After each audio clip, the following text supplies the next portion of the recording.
We're going to composite our line against Martian backdrop, so I'm going to import those two files using File, Open. I'll locate my two files on the desktop. There's my lion.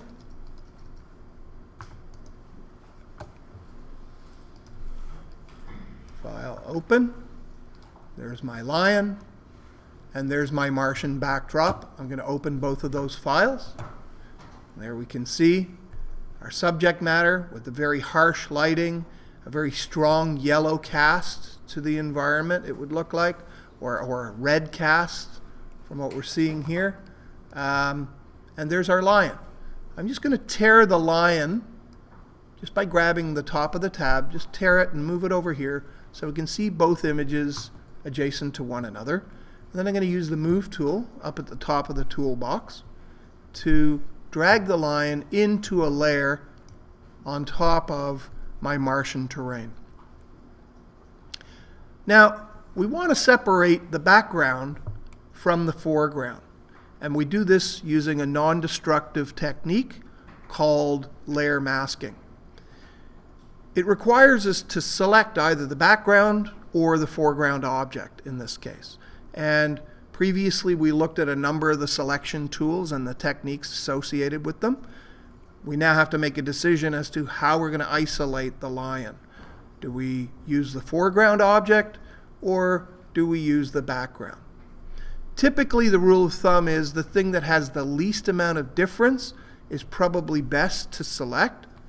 So right away when I look at the snow, I want to use the selection tool to click down. I've selected a very broad swath of that snow.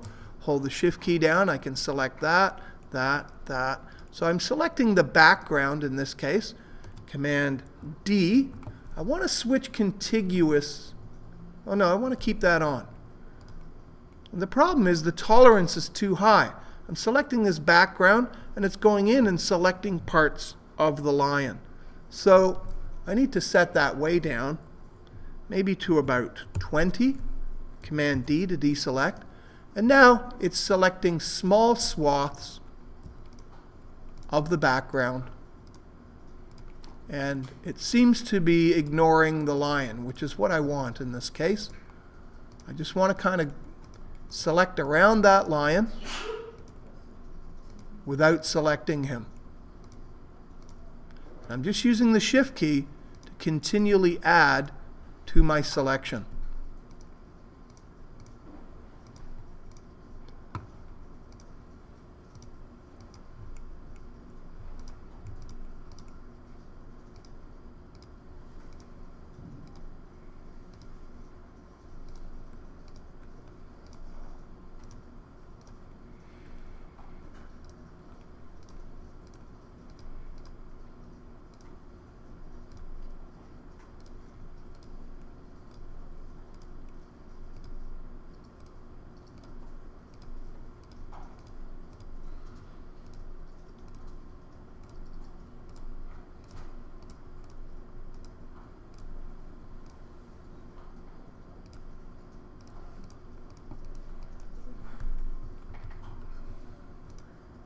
Now the problem, I just tried to select the rock there, Command Z, and it's gone up into the leg of the lion. So I'm pretty happy with what it's included here in the selection. I don't have to worry about it all, but I can see that my lion is pretty much covered. And then I could use just an ordinary lasso tool to get the rest of this stuff. So back to the lasso tool, hold the Shift key down to add, and then just continue to add in to that selection.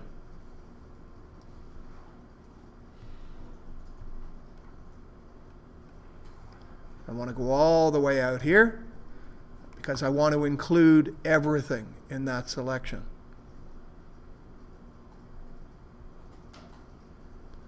So very quickly, I can get that entire background selected.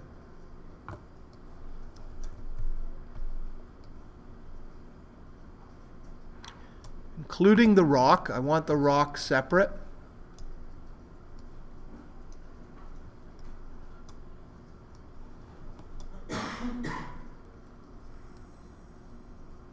I'm just going to trace underneath the pause there.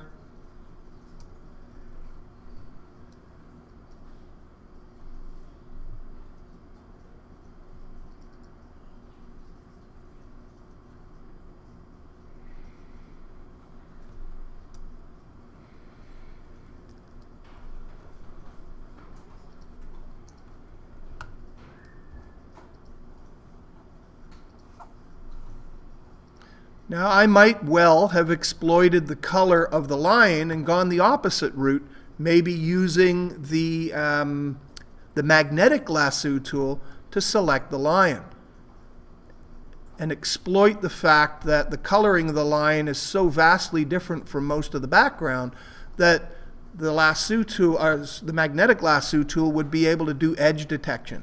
It may have a little difficulty in areas up here, where the color of this tree is very similar to the coloration on the mane. That may present some challenges.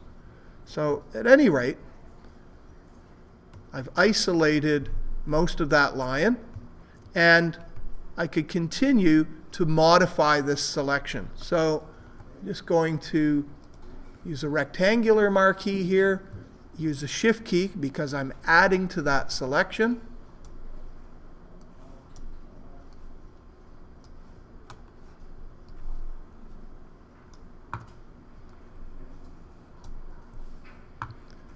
And then I've got the background selected. I now need to invert that selection. So we have the lion isolated rather than the background. And to do that, I go Select, Inverse. And now you'll notice it just has the lion selected. So I can see little areas like down here, it's still got this area selected.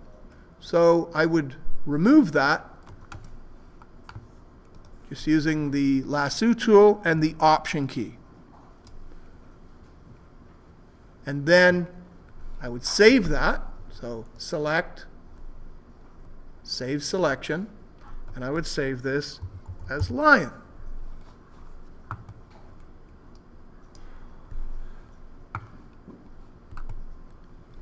And you'll notice Command D to deselect. I can bring it back by saying Select, Load Selection, and I can bring that lion back in this fashion. Now, again, I could use other techniques. And for that, I'm going to show you a manual technique where we more or less paint the lion in to the scene. So we could use this, this approach, and we'll see how that could work later. Command D, but I'm going to show you another approach, which involves using a brush and masking technique. So I'm just going to put this down because my intent is he's going to be standing on this Martian rock here. We're going to color it so that it looks like the background rock, and then we're going to light the line in accordance with the rest of the scene. But first of all, we've got to, we're going to unlock this background. Just click on the lock. And then with the lion layer selected, I'm going to go to Layer, Layer Mask, and we're going to use Hide All. The lion disappears. Now what's happened here is it's dropped in this mask. If you think of this as being like a dark room where you have two projectors projecting down onto a piece of photographic film, there are two plates, creating a double exposure. But on one of the projectors, you've dropped in this mask, which is blacking out the projection of the second image on top of the first. So it's not contributing to a composited image. What we're going to do is cut away areas in this mask that will allow the lion and not the background to show through. Typically, so I'm just going to get rid of this mask, connect it there, and then we can just delete it.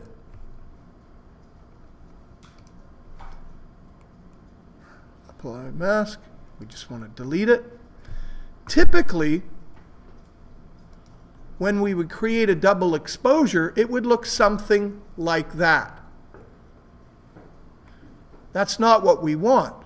What we want to have happen is, in creating a proper double exposure, have the lion come in at 100%, but not the background.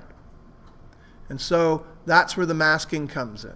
We select the layer that we want to mask, and we go to Layer, Layer Mask, and in this case, we want to hide the lion. It gives us a solid mask, which hides it. And now, you'll notice the mask is active. Here, the image is active.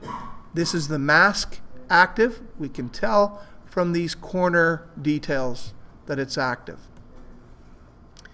Once there, we're going to choose a brush. So there's our brush tool. And we can choose a size and a hardness for our brush. Hardness will give us a very hard edge. So let's use the hardest value possible just to begin so we can see what that does for us. And we're going to paint in white. You can see the size of our brush. I'm going to make it larger. We can make it larger here, or we can make it larger using the right and the left brackets. So we come here with our brush, and if I just start painting, you'll notice that it's showing our lion.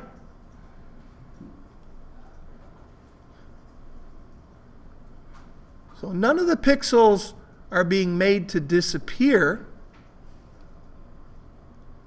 We're just selectively deciding which ones are being allowed to show through.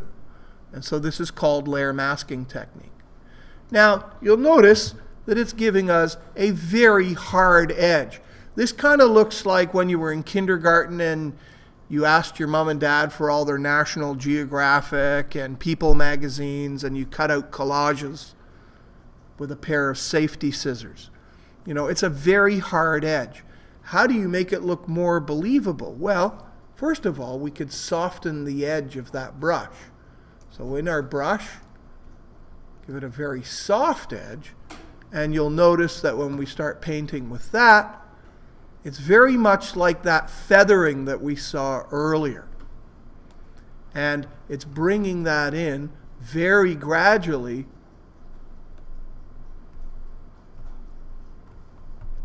Now you'll notice there's areas that we need to subtract. We're adding in right now, but we also need to subtract. I could make the brush much smaller, and if I flip, see down here, if I flip the color and I paint in black, I'm hiding. So white is revealing and the black is hiding. And you can see how that's working. And again,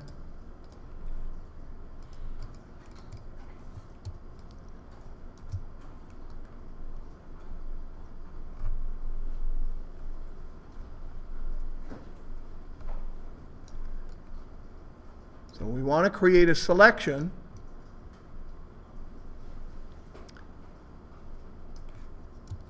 that will show our lion and remove the background. Now let's take a look at what's actually going on there.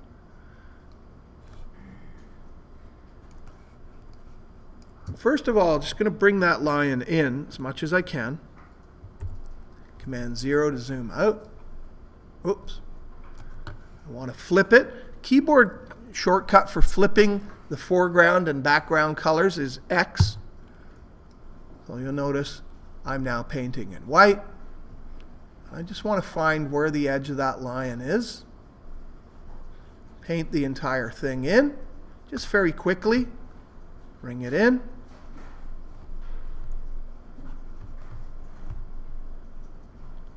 And then I can paint out the unwanted background areas.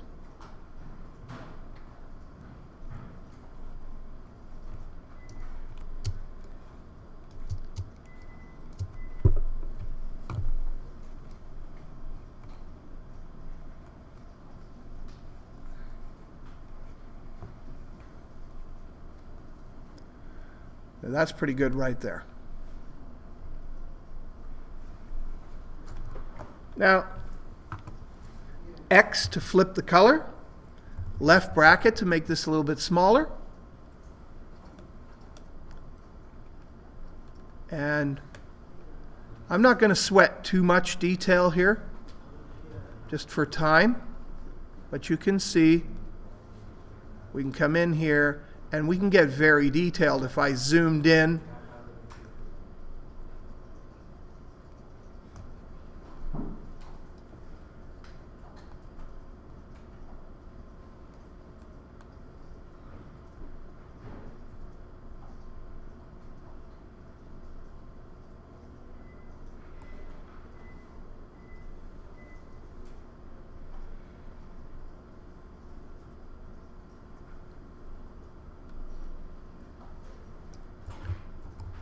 just make that very small.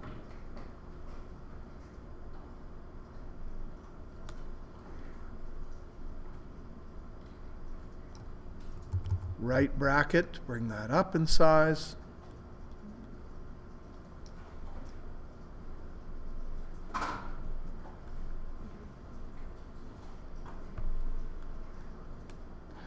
So this is a very manual sort of painting method.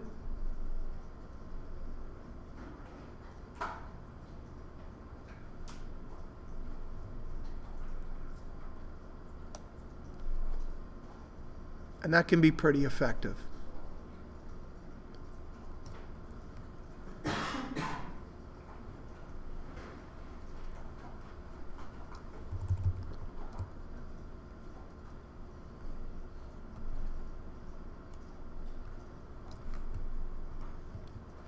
X to flip it. And just keep painting out that background.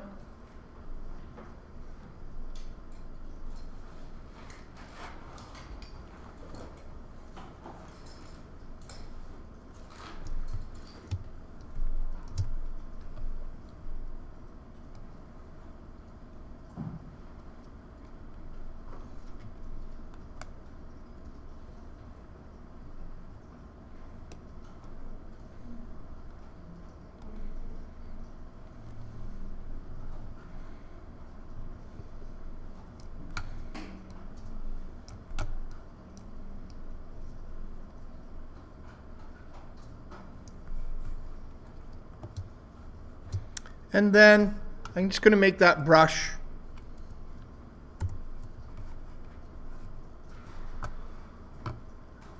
with a harder edge. So increase the hardness on it. And this time I'm going to flip the color.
X to flip it, and just clean up these edges.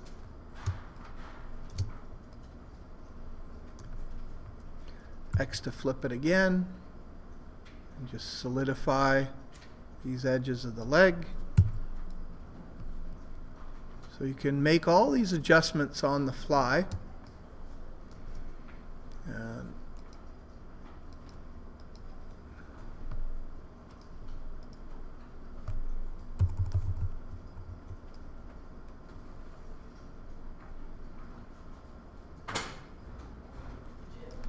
Yeah? Can you make the brush smaller or bigger instead of having to? Yeah, I'm using the left and right brackets to do that. Just clean that up a little bit more.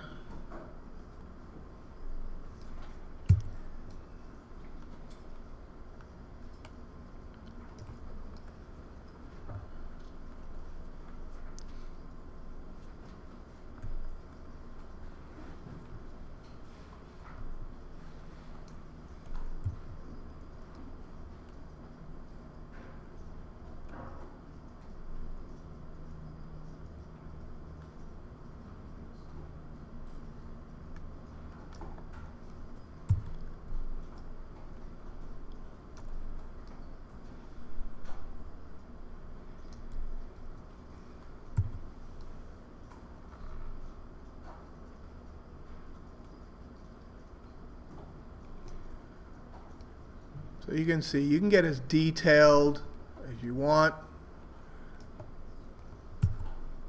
I'm just flipping back and forth between black and white to variously hide or reveal sections of that lion. So what's actually going on here? So I'll just show you that what I've done is I've created what's called a layer mask. You can see it right here. It's the outline of the lion. And we can access that through the channels palette. So let's take a look at it. Right now we've got an RGB, red, green, blue, composite image. So there's the red data in the image. There's the green data. There's the blue data. And you will notice that blue and green give you cyan. Blue and red give you magenta, and red and green give you yellow. Those are the complementary subtractive primary colors of the printed spectrum. And RGB is from the visible spectrum of light. You can see the masks down here that I've created. The one that I created using the lasso tools earlier, and the one that I created using the painter method that we just finished looking at. So let's just bring that in. I'm going to switch it on, and you'll notice it brings in this red colored or ruby colored overlay. Now I can make that color anything I want it to be. Just by double clicking that, I can change the color of my overlay to say blue, in which case we get this blue cast. It came as a default of red as a nod to old school darkroom technique. And back in the day when I was your age, the way in which you did compositing of an image was you used this stuff called rubylith, kind of like tinting windows in a car. It was clear plastic, but on top of that plastic was a clear red semi-transparent film that could be cut and then peeled off. So I would put that film over top of the picture of my lion, and very carefully with an X-Acto knife, I would cut around the outline of that lion and then peel the shape of the lion out. Now, what was left then was a little window in the red. Now, red to a camera is invisible. That's why when you go in a dark room, you can turn a red light on and it doesn't expose the film. So this red part works as a complete opaque mask. Even though we can see through it, even though it's not black and it's semi-transparent red, to the camera it was black and it would not allow the light to transmit through to the image, essentially giving us a mask. Only allowing this area right here, I'm just going to switch the image off, that's basically what we're dealing with. Now I could clean this up a little bit. Again, I could use my brush with the white and just do a little cleanup there. Make the brush a little bigger, clean up the hindquarters here a little bit.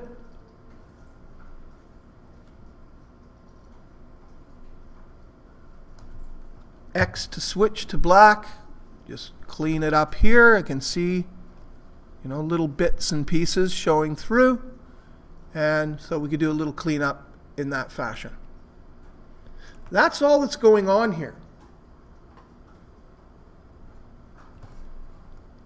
So that's our mask. I'm going to switch the image back on, switch off the mask, go back to my layers. So we have a layer with a layer mask, which is allowing only a certain portion of the image to show through. That area of the mask which is clear. And that's what we end up doing.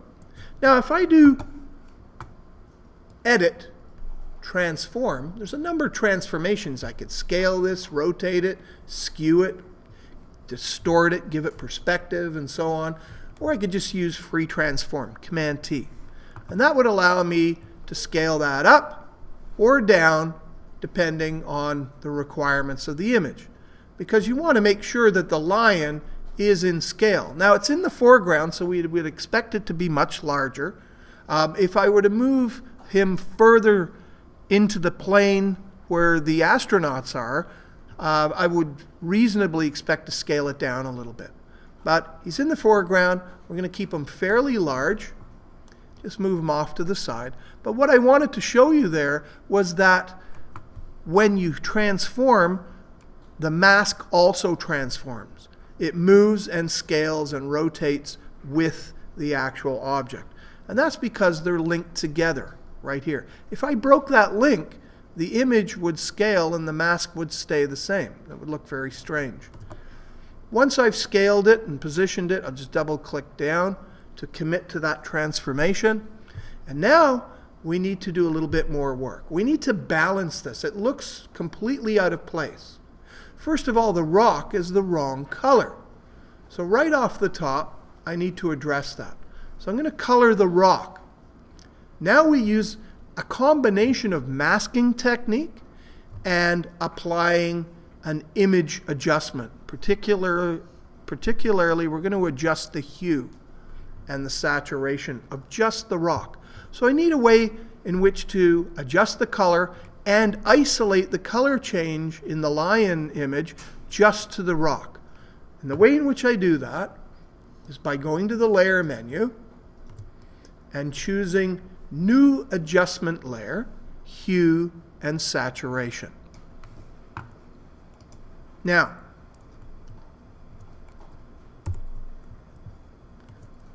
you'll notice that it's just created this. It's another mask, but you'll notice the mask is clear, which means anything I adjust here, you see the little adjustment icon, any adjustments I make will pass through and affect everything below it.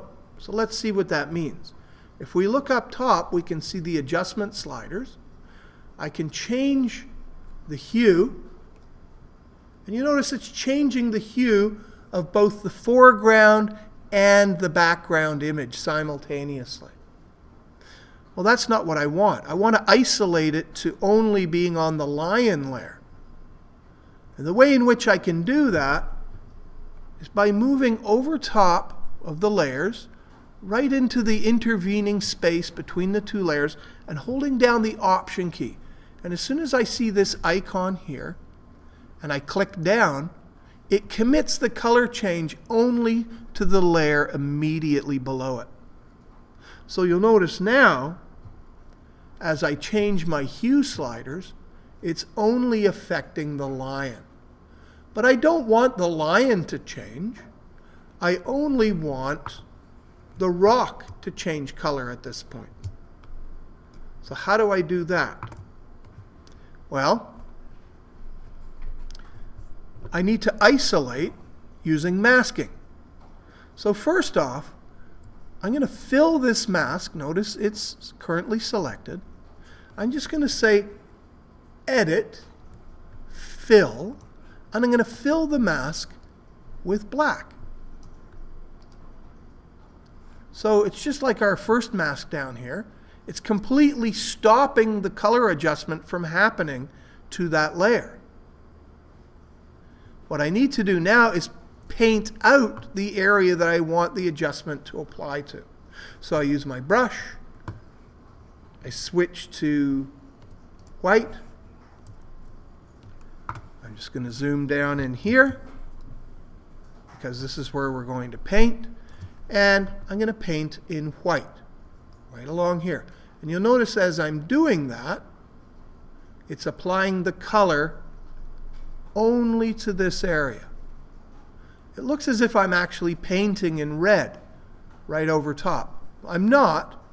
What I'm doing is I'm creating a mask here, which is showing the color adjustment that I'd specified. So let's see what that means then down here. It's hard to see, so I'm going to go to Channels, and I'm going to open it up, and you can see that's the mask. It's the shape of the rock. So when the color adjustment's being applied, it's not being allowed to apply here because it's opaqued out, but it is being allowed to be applied here. So that's what's going on. I'm going to switch off the mask, get back to my layers, and now let's take a look at that adjustment. I need to intensify it.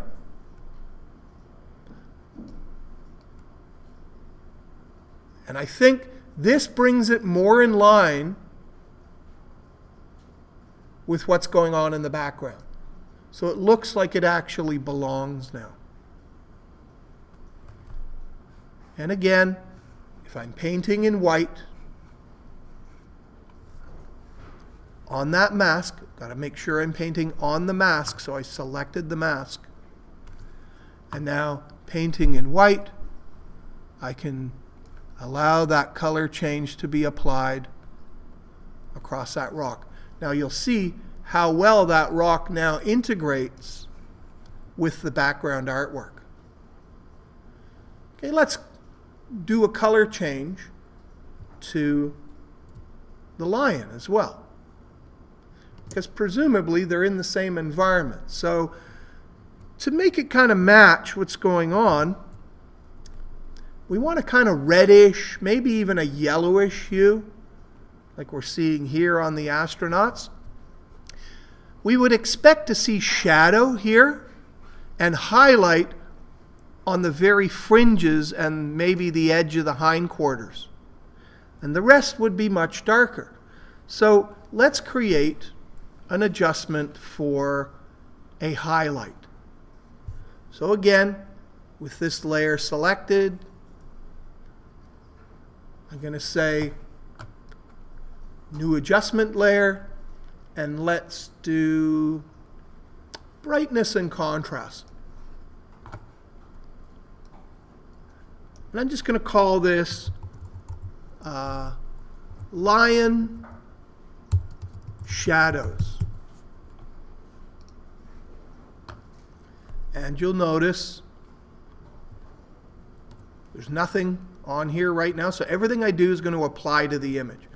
So if I made it darker, because the lion is facing away from the light source, that's what I want to do. I think that's pretty good. I can still see detail there. It's consistent with what's going on there, but it's being applied all over the map. So I've got to decide where that shadow is appropriate. And I think I like the fact that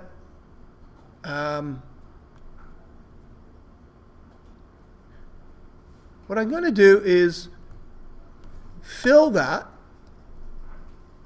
edit fill with black. It basically switches that off.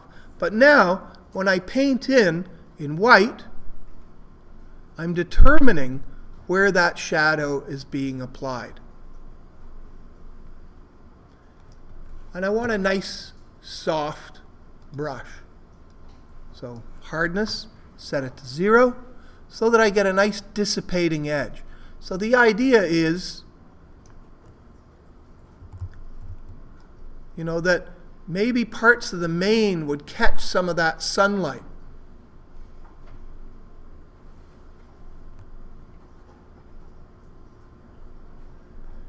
And then of course this would all be dark.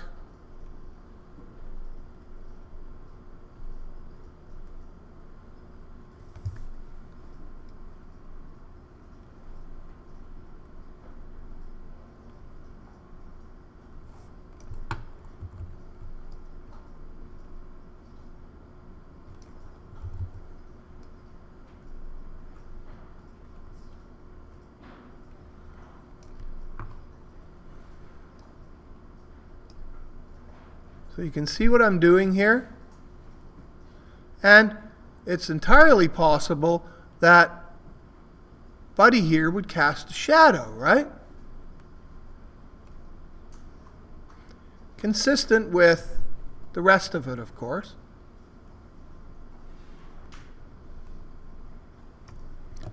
And probably a little bit in here, I would imagine.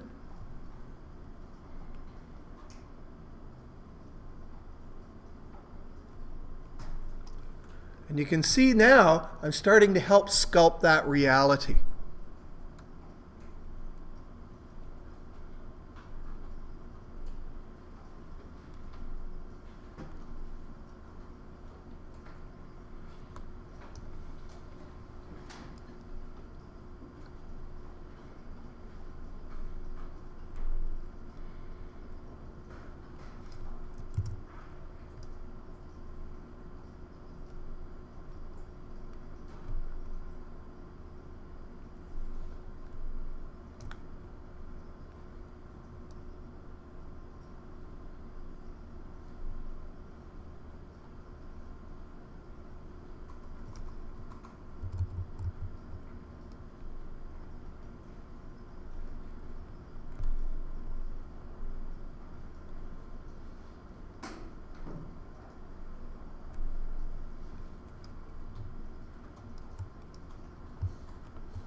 So I'm starting to light that lion in a way that's consistent with that. Now,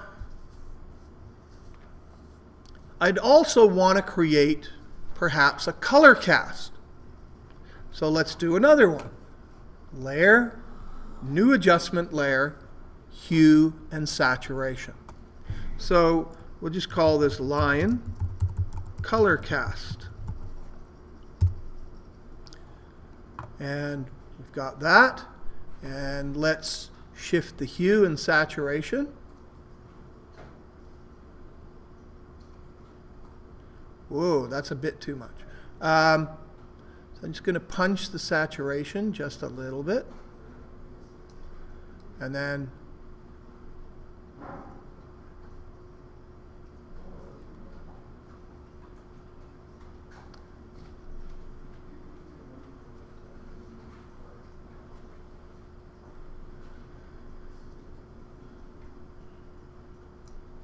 maybe something like that. Now we can always switch these things off to look at a before and an after. See, I'm just hitting the color change there. So now, notice how it's intensifying the color change down on the rock. So I don't want to apply a double color shift to the rock. So again, what I'm going to do here is fill that with black and then just paint in the areas that I want it applied on. So again, edit, fill. The other way I could do it is just say Command A to select all and hit delete, and it drops in the background color. Or if black were the foreground, I do Option delete. But now you'll see it's filled with black, so the color shift is not being applied. But now, if I paint on this layer for the mask, and I paint in white, I can start to apply that color shift, just in the areas that I want it.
And so in this manner, we attempt to integrate that lion with the background. Now let's just say maybe we need to see more of his shadow out here. Again, I could use, now I would need to do this on the background, so I select the background image, and I can just use my lasso tool, and I'm just going to create, I'm going to take the feathering off it for now, set it to 0, so it's going to be a very hard-edged selection. And just judging from that, I'm thinking that the lion's shadow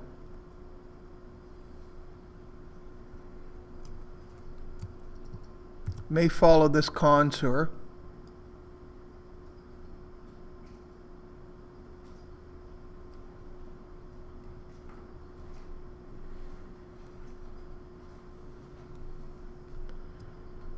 Right here. Maybe even be a bit longer because it's very, very long, late in the day kind of shadow. And so I'm going to take it to here.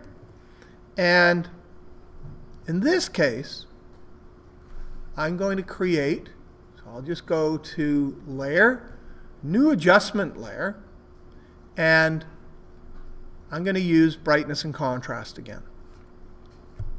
So I'm going to say Lion Shadow Cast.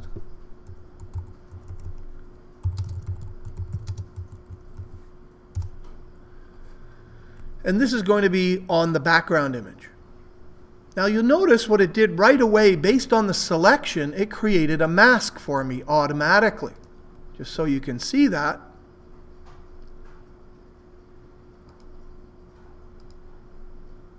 All right. In channels, you can see that right away, right there. Oops.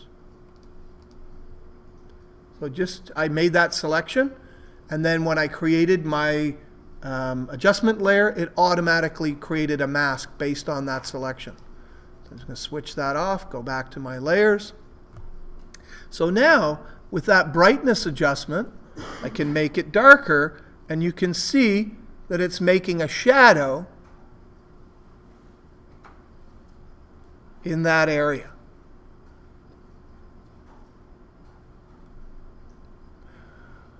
I'm not entirely sold on the quality of that shadow, so I don't think brightness and contrast are really doing it for me. So I'm going to think of a different way in which I might do that. Maybe reducing contrast.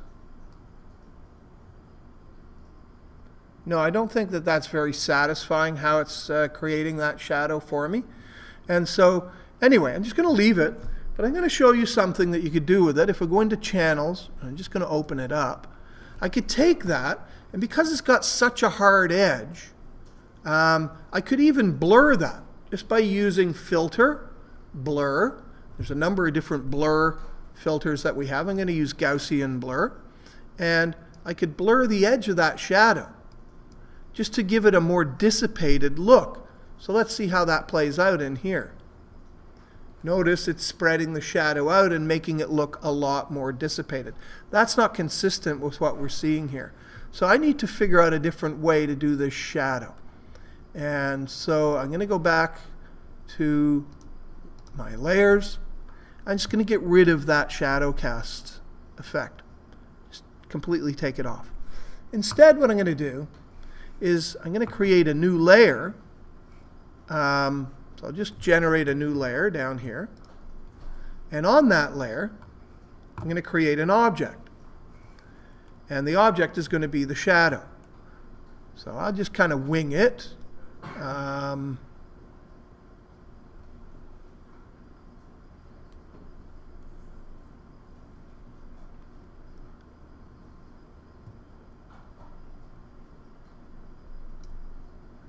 Let's just say that's going to be my shadow of the lion. And I'm going to fill that with black. Command D to deselect. So there's my shadow. It's not really integrating well with the rest of the environment. So I need to, first of all, make a few changes. That layer, by the way, is nothing more than a piece of black filled area like this.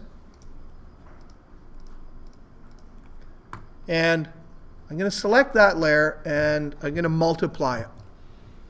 So by multiplying, it integrates the color with the image underneath.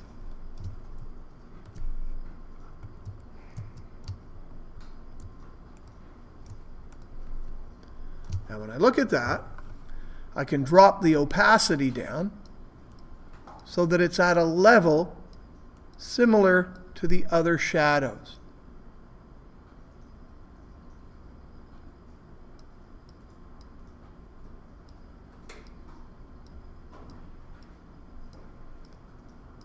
I think that's got me pretty close, right about there. And so it's still maybe a little too sharp.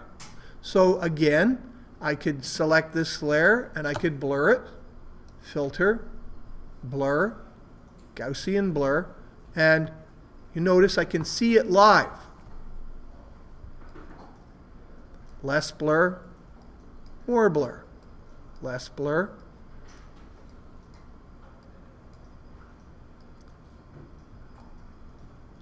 I think that's kind of bringing it into range with the other ones. So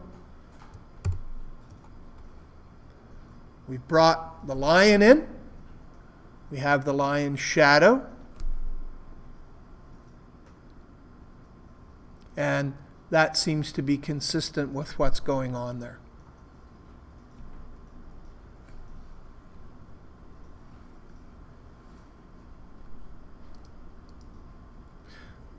Now, we could export this. I would save it as a Photoshop file with all the layers intact. So we'll call this I'm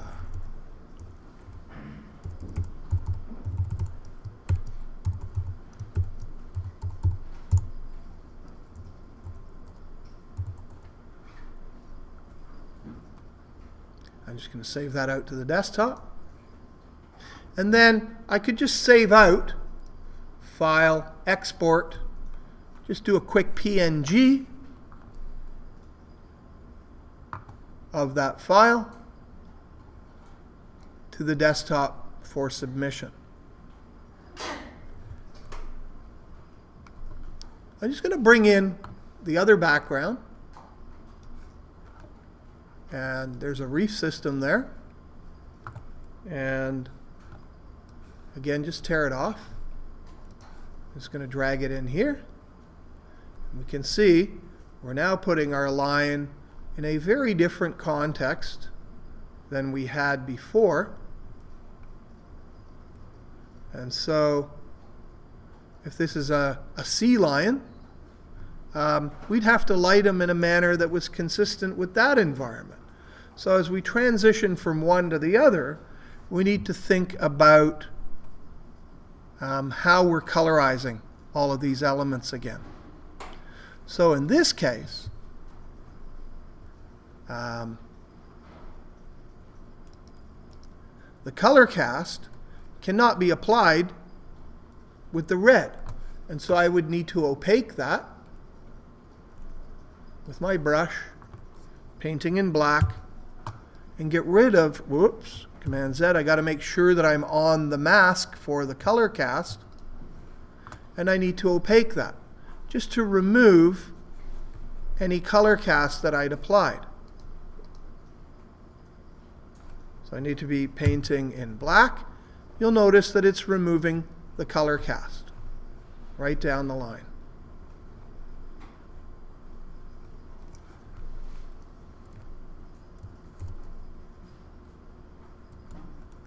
In fact, I can make this easier on myself. Just use a rectangular marquee tool. Come right across here. And I could just fill that area in black. Edit, fill, black. And you'll notice right across the line, no pun intended, it's removed that color cast. Now, whoop.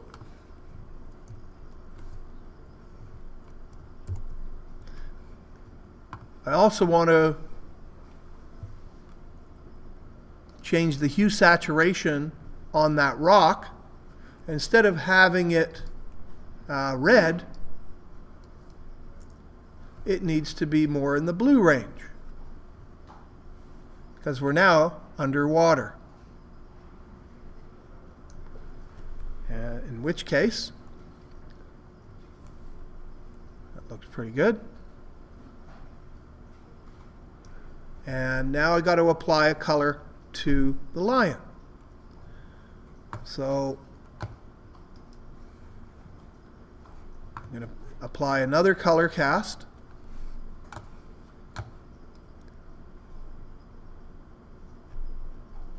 New adjustment layer for hue and saturation.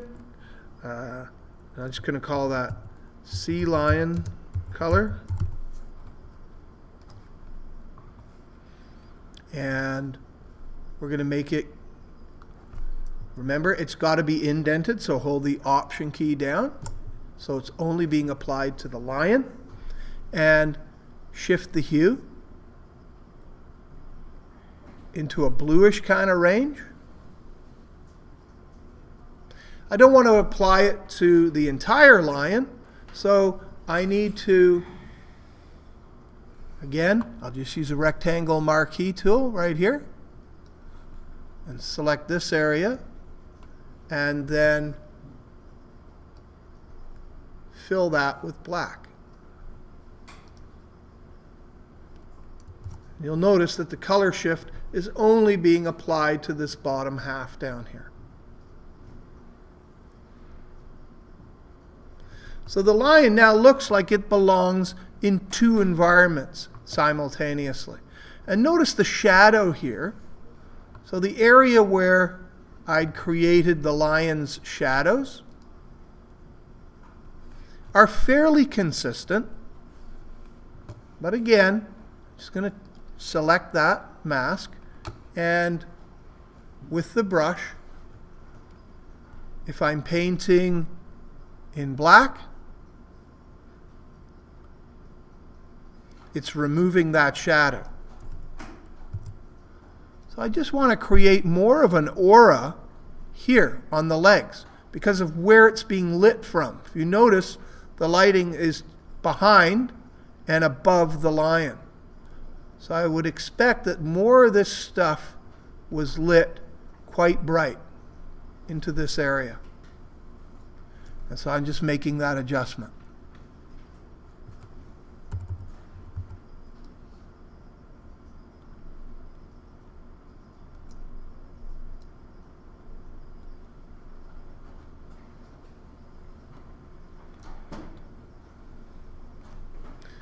And it's likely that this is in shadow here.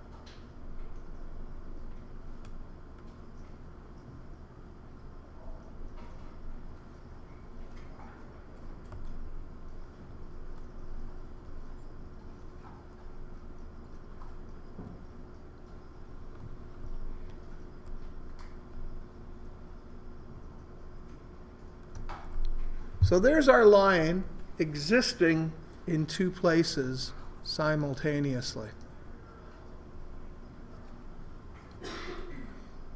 There we have it. And then, again, I would save it as a Photoshop file, and then I would export a PNG.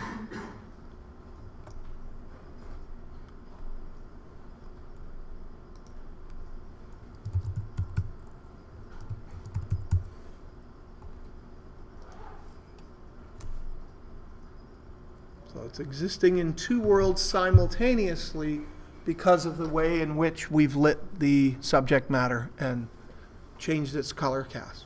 So again, to reiterate, that's layer masking in order to isolate portions of an image and composite multiple images together.